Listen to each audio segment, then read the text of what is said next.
To some other matters, Acting Chief Executive Officer of the Korlu Teaching Hospital, Reverend Albert Butchie, says the facility is streamlining its procurement processes to ensure efficient utilization of funds. Speaking on the Super Morning Show Thursday, Reverend Butchie said the hospital is undertaking infrastructural projects to improve on service delivery. He further noted, as part of the ongoing restructuring process, its accounting and auditing processes are being streamlined. Now, the reason for this conversation was the fact that senior staff members, some staff members of the Korlu Teaching Hospital were alleging some misappropriation of funds on,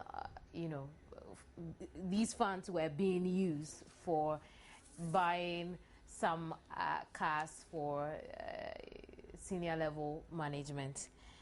Listen to this. I suppose one thing that has come out of this petition is that it has reminded us that Korlu is an important institution with big problems. Recently, you had this water crisis, which we talked about on the show. But in addition to that, we have other issues. Are your lifts still not working? Yes, thank you very much for another opportunity. I think where there's no challenge, there's no thinking. And as a leader of any institution, you have to be optimistic. I like to think. I don't just like to talk, think, and walk through issues. So, yes, they are not unsurmountable challenges. Looking at it, you realize that Korlu is 90 years old. Definitely for any infrastructure that has been in existence for 90 years, it will be subject to some challenges, real challenges. I mean, pipes that were laid long ago. As I'm speaking now, even Ghana Water and Sewage find it difficult to have the map or trace the lines. The recent experience that we are talking about water challenge. It happened that about 3 weeks ago, as usual, the water and sewage shut their lines. If you get it further, the bigger picture, the minister came out to say that Accra needs about 150 million gallons. Liters or gallons or liters, I'm not sure. But the point is that they are able to supply only 93 million. As a result, they need to ration so that we can also make prudent use of water. Now, as a step towards addressing this issue, most of the weekends, like Fridays, we have our water shut down. When it happened that time, we just thought it was a normal shutdown, but it turned out that one of the pipes was choked with sand. It was also, choked with weeds. So we find it difficult tracing the line. We got to know that when all the taps around were flowing and ours was not flowing. So, unbeknownst to us, the pipe that connects the from outside to the main Korlu reservoir was blocked from the mortuary to the reservoir. So it took them 4 days to identify the problem. During this time, we were procuring water on daily basis, at least 10 tankers a day. How much was that costing the hospital? Oh, something in the range of 10 to 15,000 every day.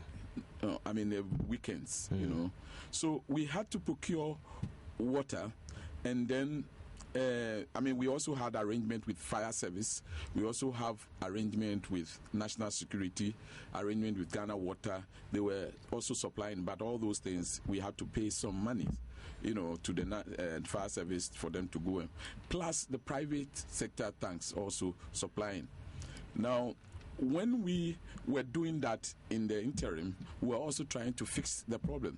What came out was that the pipe that was connected at that time was 2 inches, and Korlu has gone far beyond that size of pipe that we need. So we needed to change the whole pipe underground from 2 to 6 inches. That was the first decision. The second decision, we need to remove all of them and construct new pipes from the mortuary to the reservoir. So that was done. And then tomorrow they will finish laying the pipe and we'll have constant flow of water. Now, constant flow of water, if only water is flowing from Wager or Pong, wherever, but you can only guarantee that the water will flow if the pipes are flowing. Now, the second thing we realized that our reservoir can only serve 1 day. So if the close down of the close of the taps goes beyond 1 day, then means that the reservoir cannot sustain it.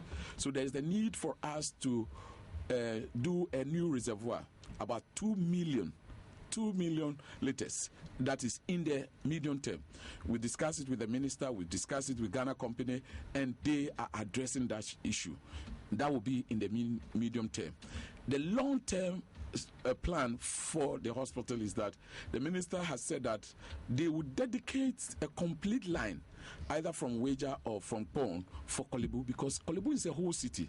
If you imagine 2,000 patients in the bed, over 4,000 workers, and then the surroundings. Sometimes when there's no water in the surroundings, everybody come around just to fetch water.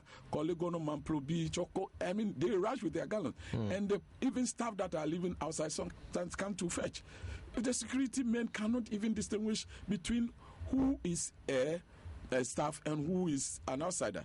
Our responsibility, core responsibility, is to the wards, but you can't police every ward, everywhere there's staff. So we become vulnerable in that sense. We are praying that when we get the dedicated line, when we serve the patients, the theaters, we'll be able to serve our residents, and then we'll be able to serve possibly the vicinity. Right, so catch more of the soundbite on News Today. And let me give you another reason you would want to stay on and watch News Today. Did you know the peasant farmers here in Accra have decided to go on a march? What for?